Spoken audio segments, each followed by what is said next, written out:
ਸਤਿ ਸ਼੍ਰੀ ਅਕਾਲ ਜੀ ਸਾਰਿਆਂ ਨੂੰ। ਮੇਰਾ ਨਾਮ ਨਵਜੋਤ ਕੌਰ ਹੈ ਤੇ ਮੈਂ ਇਸੀ ਦੀ ਲੈਕਚਰਰ ਹਾਂ। ਮੈਂ ਤੁਹਾਨੂੰ ਪਿਛਲੇ ਲੈਕਚਰ ਵਿੱਚ micro controller and embedded system the chapter 1 start ਕਰਾਇਆ ਸੀ। ਅੱਜ ਆਪਾਂ ਉਸੇ ਚੈਪਟਰ ਨੂੰ ਕੰਟੀਨਿਊ ਕਰਦੇ ਹੋਏ ਦੇ ਕੁਝ ਹੋਰ ਟੌਪਿਕਸ ਕਰਾਂਗੇ। ਆਪਾਂ ਇੱਕ ਵਾਰ ਫਿਰ ਤੋਂ ਦੁਬਾਰਾ ਰਿਵਾਈਜ਼ ਕਰ ਲੈਂਦੇ ਹਾਂ ਕਿ ਮਾਈਕਰੋ ਕੰਟਰੋਲਰ ਕੀ ਹੁੰਦਾ ਹੈ। ਮੈਂ ਤੁਹਾਨੂੰ ਪਹਿਲਾਂ ਵੀ ਡੈਫੀਨੇਸ਼ਨ ਦੱਸੀ ਸੀ ਕਿ ਮਾਈਕਰੋ ਕੰਟਰੋਲਰ ਦੋ ਵਰਡਸ ਤੋਂ ਮਿਲ ਕੇ ਬਣਿਆ ਹੈ, micro plus controller. The microcontroller is a small chip on a single IC that integrates all the features that are found in the microprocessor। ਤਾਂ ਮਾਈਕਰੋਪ੍ਰੋਸੈਸਰ ਇੱਕ ਉਹੋ ਜਿਹਾ ਸਮਾਲ ਡਿਵਾਈਸ ਹੈ, ਸਮਾਲ ਕੰਪਿਊਟਰ ਹੈ ਜਿਸ ਵਿੱਚ ਸਿਸਟਮ ਦੇ ਜਿੰਨੇ ਵੀ ਆਪਰੇਸ਼ਨ ਨੂੰ ਪਰਫਾਰਮ ਕਰਨ ਵਾਲੇ ਪੈਰੀਫੈਰਲ ਡਿਵਾਈਸਿਸ ਨੇ ਉਹ ਸਾਰੇ ਕੀ ਨੇ, ਇੰਟੀਗ੍ਰੇਟ ਨੇ। ਤਾਂ ਇੱਕ ਸਿੰਗਲ ਚਿਪ ਉੱਤੇ ਸਾਰੇ ਡਿਵਾਈਸਿਸ ਇੰਟੀਗ੍ਰੇਟ ਹੋਣ ਦੇ ਕਰਕੇ ਹੀ ਇਸ ਨੂੰ ਸਿਸਟਮ ਔਨ ਚਿਪ ਜਾਂ ਕੰਪਿਊਟਰ ਔਨ ਚਿਪ ਵੀ ਕਿਹਾ ਜਾਂਦਾ ਹੈ। ਤੇ ਇਹਦੇ ਵਿੱਚ ਜਿਹੜੇ ਡਿਵਾਈਸਿਸ ਲੱਗੇ ਹੋਣਗੇ ਉਹ ਕਿਹੜੇ ਹੋਣਗੇ? RAM, ROM, input output ports, timers, serial port, clock circuit ਤੇ ਇੰਟਰਪਟ ਸਰਕਿਟ। ਹੁਣ ਆਪਾਂ ਇੱਥੇ ਦੇਖ ਰਹੇ ਹਾਂ ਮਾਈਕਰੋ ਕੰਟਰੋਲਰ ਦਾ ਇੱਕ ਬਲੌਕ ਜਿਸ ਦੇ ਵਿੱਚ ਕੀ ਲੱਗਿਆ ਹੋਇਆ ਕਿ ਸਾਰੇ CPU ਇੱਥੇ ਕੀ ਹੈ? ਇੱਕ ਮਾਈਕਰੋ ਪ੍ਰੋਸੈਸਰ। ਤੇ ਇਹਦੇ ਵਿੱਚ ਬਾਕੀ ਸਾਰੇ ਕੀ ਲੱਗੇ ਹੋਏ ਨੇ? ਕੰਪੋਨੈਂਟਸ ਇੰਟੀਗ੍ਰੇਟਿਡ ਨੇ। ਜਿਸ ਤਰ੍ਹਾਂ ਆਪਾਂ ਮਾਈਕਰੋ ਪ੍ਰੋਸੈਸਰ ਦੇ ਵਿੱਚ ਕੀ ਹੁੰਦਾ ਸੀ? ਮੈਮਰੀ ਜਾਂ ਇਨਪੁਟ ਆਊਟਪੁੱਟ ਡਿਵਾਈਸ। ਆਪਾਂ ਅੱਜ ਦੇ ਇਸ ਲੈਕਚਰ ਵਿੱਚ 8051 ਮਾਈਕਰੋ ਕੰਟਰੋਲਰ ਦੀਆਂ 40 ਪਿੰਸ ਬਾਰੇ ਦੇਖਾਂਗੇ।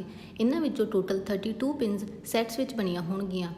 ਇਹ 4 ਪੋਰਟਸ ਹੋਣਗੇ ਤੇ 4 ਪੋਰਟਸ ਇੱਕ ਪੋਰਟ 8 ਪਿੰਸ ਦਾ ਬਣਿਆ ਹੋਏਗਾ।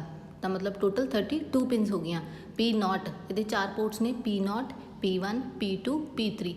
P0 ਪੋਰਟ ਦੇ ਵਿੱਚ ਵੀ 8 ਪਿੰਸ ਹੋਣਗੀਆਂ, P1 ਪੋਰਟ ਦੇ ਵਿੱਚ ਵੀ 8 ਪਿੰਸ ਹੋਣਗੀਆਂ, ਉਸੇ ਤਰ੍ਹਾਂ P2 ਅਤੇ P3 ਦੇ ਵਿੱਚ ਵੀ 8 ਪਿੰਸ ਹੋਣਗੀਆਂ। ਪਿਨ ਡਾਇਗਰਾਮ ਆਫ 8051 ਤਾਂ ਆਪਾਂ ਦੇਖਿਆ ਕਿ ਇਹ 40 ਪਿੰਸ ਦਾ ਬਣਿਆ ਹੋਇਆ ਹੈ ਤੇ ਇੱਕ ਸਾਈਡ ਕੀ ਇਹਦੀਆਂ 20 ਪਿੰਸ ਨੇ ਤੇ ਦੂਸਰੀ ਸਾਈਡ ਵੀ ਇਹਦੀਆਂ 20 ਪਿੰਸ ਨੇ ਤੇ 4 ਪੋਰਟਸ ਬਣੇ ਹੋਏ ਨੇ, ਪੋਰਟ 0, ਪੋਰਟ 1, ਪੋਰਟ 2 ਤੇ ਪੋਰਟ 3। ਪੋਰਟ 0 ਨੂੰ ਰਿਪਰੈਜ਼ੈਂਟ ਕੀਤਾ ਹੋਇਆ P0 ਨਾਲ, ਪੋਰਟ 1 ਨੂੰ P1 ਨਾਲ, ਪੋਰਟ 2 ਨੂੰ P2 ਨਾਲ ਅਤੇ ਪੋਰਟ 3 ਨੂੰ P3 ਨਾਲ। ਇਹਨਾਂ ਸਾਰਿਆਂ ਵਿੱਚ ਸਾਰੇ ਪੋਰਟਸ ਵਿੱਚ ਦੇਖੋ 8 ਪਿੰਸ ਹੋਣਗੀਆਂ। ਜਿਸ ਤਰ੍ਹਾਂ ਪੋਰਟ 1 ਤੋਂ ਲੈ ਕੇ 8 ਪਿੰਨ ਤੱਕ ਕੀ ਹੈਗੀਆਂ ਇਹ 8 ਪਿੰਸ P1 ਪੋਰਟ ਦੀਆਂ। ਉਸੇ ਤਰ੍ਹਾਂ 10 ਤੋਂ 17 ਤੱਕ 8 ਪਿੰਸ ਨੇ, 21 ਤੋਂ ਲੈ ਕੇ 28 ਤੱਕ 8 ਪਿੰਸ ਨੇ, 32 ਤੋਂ 39 ਤੱਕ 8 ਪਿੰਸ ਨੇ। ਇਸ ਤਰ੍ਹਾਂ ਇਹ 4 ਪੋਰਟਸ ਕੀ ਨੇ? 8 ਪਿੰਸ ਦੇ ਬਣੇ ਹੋਏ ਨੇ। ਹੁਣ ਆਪਾਂ ਦੇਖਾਂਗੇ ਪੋਰਟ 0। ਤਾਂ ਪੋਰਟ 0 ਦੀਆਂ ਪਿੰਸ ਕਿੱਥੋਂ ਨੇ? 32 ਤੋਂ ਲੈ ਕੇ 39 ਤੱਕ ਤੇ ਪੋਰਟ 0 ਨੂੰ ਰਿਪਰੈਜ਼ੈਂਟ ਕੀਤਾ ਹੋਇਆ P0 ਨਾਲ, 0.0123। ਇਸ ਤਰ੍ਹਾਂ ਸਾਰੀਆਂ 8 ਪਿੰਸ ਕੀ ਨੇ? ਐਡਰੈਸ ਅਤੇ ਡਾਟਾ ਬੱਸਿਸ ਨੇ। ਇਹਨਾਂ ਦੋਵਾਂ ਨੂੰ ਕੀ ਕੀਤਾ ਹੋਇਆ? ਐਡਰੈਸ ਤੇ ਡਾਟਾ ਨੂੰ ਮਲਟੀਪਲੈਕਸ। ਇਸੇ ਕਰਕੇ ਹੀ ਇਹਨੂੰ ਐਡਰੈਸ ਡਾਟਾ ਮਲਟੀਪਲੈਕਸਰ ਚਿਪ ਵੀ ਕਿਹਾ ਜਾਂਦਾ ਹੈ। ਤਾਂ ਇਹਦੇ ਵਿੱਚ ਕੀ ਹੁੰਦਾ ਕਿ ਐਡਰੈਸ ਅਤੇ ਡਾਟਾ ਦੋਨਾਂ ਨੂੰ ਅਲਾਉ ਕਰਦਾ ਇਹ ਪਿੰਸ ਦੋਨਾਂ ਐਡਰੈਸ ਨੂੰ ਵੀ ਅਲਾਉ ਕਰਦੀਆਂ ਤੇ ਡਾਟਾ ਨੂੰ ਵੀ ਅਲਾਉ ਕਰਦੀਆਂ। ਇਹਦੇ ਵਿੱਚ ਆਪਾਂ ਕੋਈ ਵੀ ਐਕਸਟਰਨਲ ਡਿਵਾਈਸ ਨਹੀਂ ਐਡ ਕਰ ਸਕਦੇ। ਇਹਦਾ ਕੰਮ ਕੀ ਹੈ? ਸਿਰਫ ਡਾਟਾ ਨੂੰ ਸੈਂਡ ਕਰਨਾ। ਤਾਂ ਜਦੋਂ ਵੈਨ ALE ਔਰ ਪਿਨ 30 ਤਾਂ 30th ਪਿਨ 'ਤੇ ਆਪਣੇ ਕੋਲ ਕੀ ਹੈ? Address latch enable. ਜਦੋਂ ਇਹ ਪਿਨ ਹਾਈ ਹੋਏਗੀ ਮਤਲਬ 1 ਹੋਏਗੀ ਤਾਂ ਜਿਹੜਾ ਪੋਰਟ ਹੁੰਦਾ ਯੂਜ਼ ਕੀਤਾ ਜਾਏਗਾ ਐਜ਼ ਅ ਡਾਟਾ ਬਸ। ਤੇ ਜਦੋਂ ਐਡਰੈਸ ਲੈਚ ਇਨੇਬਲ ਪਿਨ ਕੀ ਹੋਊਗੀ? 0 ਹੋਊਗੀ ਤਾਂ ਇਹ ਪੋਰਟ ਕਿਵੇਂ ਯੂਜ਼ ਕੀਤਾ ਜਾਊਗਾ? ਲੋਅਰ ਆਰਡਰ ਐਡਰੈਸ ਬੱਸਿਸ ਮਤਲਬ A0 to A7।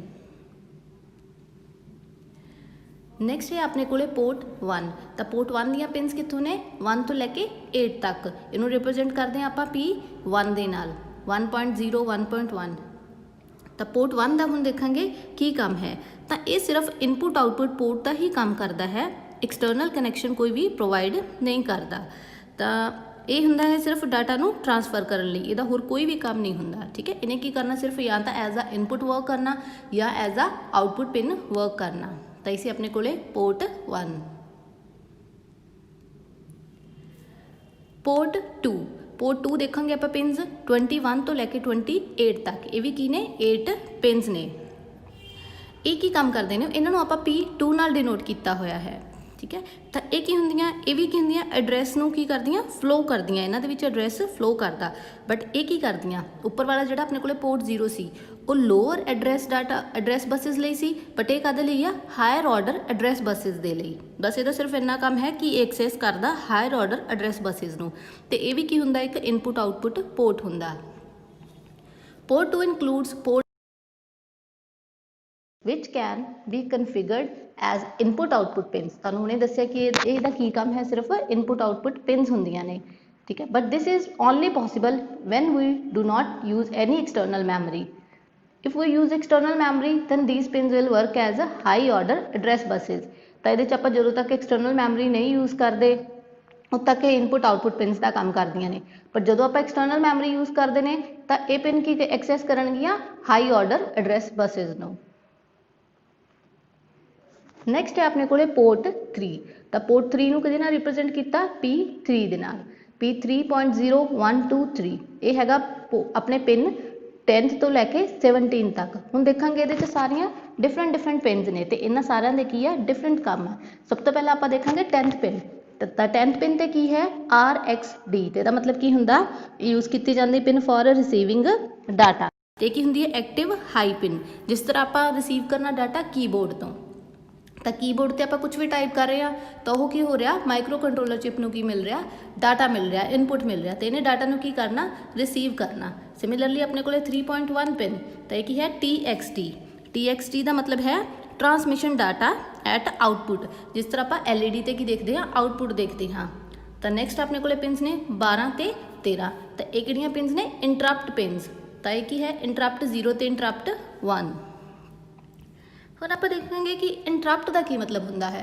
Suppose micro controller अपना कोई फंक्शन परफॉर्म कर रहा है पर उन्होंने कोई बाहरों एक्सटर्नल कोई कमांड मिलती है, तो वो अपना काम छड्ड के पहला उस टास्क को परफॉर्म करेगा, फिर दोबारा अपने काम ते जाएगा, तो उन्होंने की कहांगे इंटरप्ट। तो ये भी की होंदियां ने एक्टिव हाई होंदियां ने, पर जदों भी इंटरप्ट आएगी तो कंट्रोलर अपना मेन फंक्शन छड्ड के इंटरप्ट का फंक्शन परफॉर्म करेगा। तो नैक्सट अपने को है 14 ते 15 पिन। ये की ने टाइमर्स ने T0 ते T1। टाइमर भी की करते हैं एक्सैस करते हैं लो बाइट्स ते हाई बाइट्स डाटा नूं।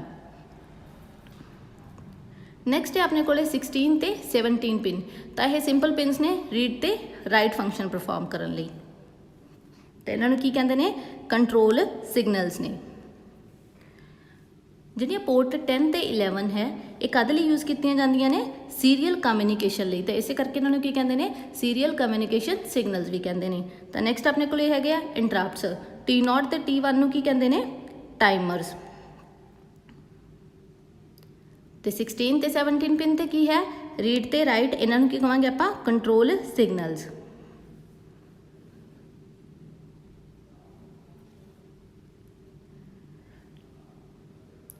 ਹੁਣ ਤੁਸੀਂ ਇੱਥੇ ਦੇਖੋਗੇ ਕਿ ਜੋ ਪਿੰਸ ਬਾਰੇ ਤੁਹਾਨੂੰ ਸਮਝਾਇਆ ਉਹੀ ਸਾਰਾ ਇਹਨਾਂ ਵਿੱਚ ਲਿਖਿਆ ਹੋਇਆ ਹੈ ਕਿ ਪਿਨ 10th ਦਾ ਕੀ ਕੰਮ ਸੀਗਾ ਕਿ ਇਹਨੇ ਡਾਟਾ ਨੂੰ ਕੀ ਕਰਨਾ ਰਿਸੀਵ ਕਰਨਾ। 11 ਦਾ ਕੀ ਸੀ ਟਰਾਂਸਮਿਸ਼ਨ ਲਈ, ਤੇ 12th ਦਾ ਕੀ ਕੰਮ ਸੀ ਇਹ ਦੋਨੋਂ ਕੀ ਸੀ 12 ਤੇ 13 ਇੰਟਰਪਟ ਸੀਗੀਆਂ ਕਿ ਉਹਦੇ ਵਿੱਚ ਕੀ ਸੀ ਮਾਈਕਰੋ ਕੰਟਰੋਲਰ ਆਪਣਾ ਮੇਨ ਫੰਕਸ਼ਨ ਛੱਡ ਕੇ ਦੂਸਰਾ ਫੰਕਸ਼ਨ ਪਰਫਾਰਮ ਕਰੇਗਾ। ਦੈਨ ਆਪਣੇ ਕੋਲੇ ਕੀ ਹੈ 15th 14th ਤੇ 15th ਇਹ ਕੀ ਸੀ ਆਪਣੇ ਕੋਲੇ ਟਾਈਮਰਸ T0 ਤੇ T1। ਤਾਂ ਆਪਣੇ ਕੋਲੇ ਐਕਸੈਸ ਕਰਦੇ ਆ ਲੋ ਬਾਈਟਸ ਤੇ ਹਾਈ ਬਾਈਟਸ ਨੂੰ, ਜਿਹਦੇ 'ਚ ਆਪਾਂ TL0 ਤੇ TL1 ਨਾਲ ਜਾਂ TL1 ਤੇ TH1 ਨਾਲ ਲਿਖਦੇ ਹਾਂ। ਤੇ ਕੀ ਹੁੰਦੇ ਇੱਕ 16 ਬਿਟ ਰਜਿਸਟਰਸ ਹੁੰਦੇ ਨੇ। ਨੈਕਸਟ ਹੈ 16 ਤੇ 17 ਪਿਨ ਰਾਈਟਿੰਗ ਸਿਗਨਲ ਤੇ ਰੀਡਿੰਗ ਸਿਗਨਲ ਲਈ। ਹੁਣ ਆਪਣੇ ਕੋਲੇ ਦੇਖੋ 9th ਪਿਨ ਹੈ ਰੀਸੈਟ ਪਿਨ। RST मतलब ਰੀਸੈਟ ਪਿਨ। ਤਾਂ ਇਹਦਾ ਕੀ ਕੰਮ ਹੁੰਦਾ ਹੈ ਵੈਸੇ ਤਾਂ ਇਹ ਦੇਖੋ ਐਕਟਿਵ ਲੋ ਹੁੰਦੀ ਹੈ, ਪਰ ਜਦੋਂ ਵੀ ਇਹਦੇ ਤੇ ਕੋਈ ਆਪਾਂ 1 ਦਾ ਸਿਗਨਲ ਜਾਂਦਾ ਹੈ ਤਾਂ ਇਹ ਕੀ ਹੋ ਜਾਂਦੀ ਆ ਐਕਟਿਵ ਹਾਈ ਹੋ ਜਾਂਦੀ ਆ। ਤਾਂ ਮਤਲਬ ਮਾਈਕਰੋ ਕੰਟਰੋਲਰ ਕੀ ਹੋ ਜਾਊਗਾ ਰੀਸੈਟ ਹੋ ਜਾਊਗਾ, ਦੁਬਾਰਾ ਆਪਣੀ ਇਨੀਸ਼ੀਅਲ ਵੈਲਿਊ ਜਾਂ ਇਨੀਸ਼ੀਅਲ ਪੋਜੀਸ਼ਨ ਤੇ ਕੀ ਹੋ ਜਾਊਗਾ ਸਟਾਰਟ ਹੋ ਜਾਊਗਾ। ਤਾਂ ਜਦੋਂ ਵੀ ਮਾਈਕਰੋ ਕੰਟਰੋਲਰ ਦੀ ਵੈਲਿਊ ਰੀਸੈਟ ਦੇ ਉੱਪਰ 1 ਹੋਏਗੀ ਤਾਂ ਜਿਹੜਾ ਮਾਈਕਰੋ ਕੰਟਰੋਲਰ ਆ ਉਹ ਰੀਸੈਟ ਹੋ ਜਾਊਗਾ ਤੇ ਦੁਬਾਰਾ ਤੋਂ ਸਟਾਰਟ ਹੋ ਜਾਊਗਾ।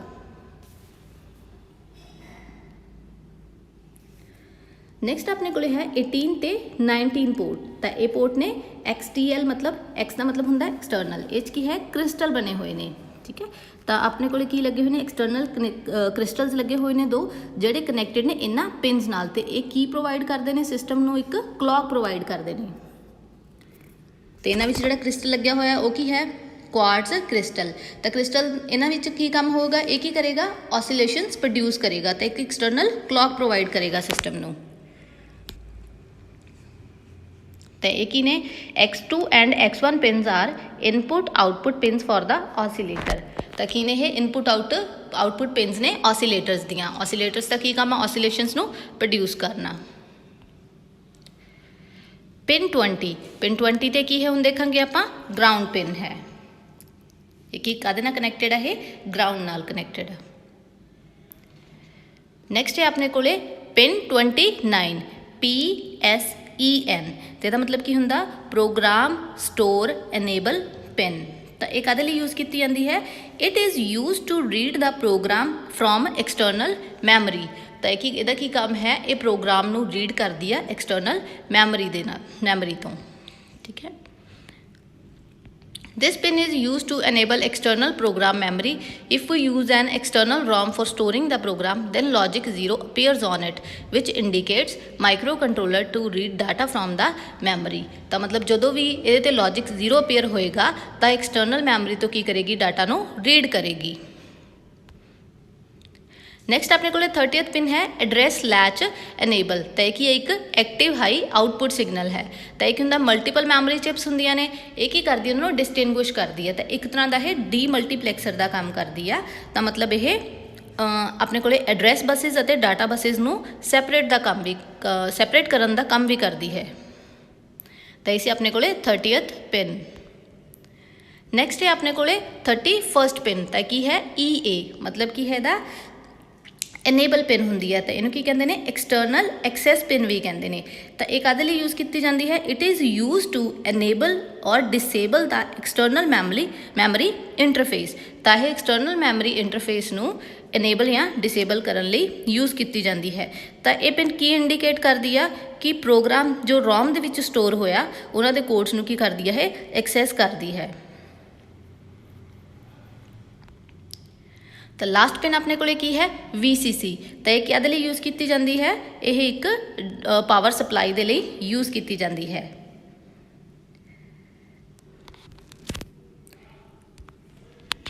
ਤਾਂ ਇਹ ਸੀ ਆਪਣਾ ਪਿਨ ਡਾਇਗਰਾਮ ਆਫ 8051 ਜਿਹਦੇ ਵਿੱਚ ਆਪਾਂ ਕੀ ਦੇਖਿਆ? 4 ਕੀ ਨੇ? ਪੋਰਟਸ ਨੇ, ਪੋਰਟ 0, ਪੋਰਟ 1, ਪੋਰਟ 2 ਤੇ ਪੋਰਟ 3 ਜਿਹੜੇ ਸਾਰੇ ਕਾਰੇ ਬਣੇ ਹੋਏ ਨੇ? 8 ਪਿਨਸ ਦੇ ਬਣੇ ਹੋਏ ਨੇ। ਹਰ ਇੱਕ ਪੋਰਟ ਦੀਆਂ ਕਿੰਨੀਆਂ ਪਿਨਸ ਨੇ? 8 ਪਿਨਸ। ਤਾਂ ਇਹ ਬੇਸਿਕ ਜਿਹੜੇ ਚਾਰੋਂ ਪੋਰਟਸ ਨੇ ਇਹ ਇਨਪੁਟ ਆਊਟਪੁੱਟ ਪੋਰਟਸ ਦਾ ਹੀ ਕੰਮ ਕਰਦੇ ਨੇ। ਉਮੀਦ ਹੈ ਕਿ ਤੁਹਾਨੂੰ ਇਹ ਲੈਕਚਰ ਸਮਝ ਆ ਗਿਆ ਹੋਵੇਗਾ। ਤਾਂ ਨੈਕਸਟ ਲੈਕਚਰ ਵਿੱਚ ਆਪਾਂ ਇਹਦੇ ਨੈਕਸਟ ਟੌਪਿਕਸ ਕੰਟੀਨਿਊ ਕਰਾਂਗੇ। ਧੰਨਵਾਦ।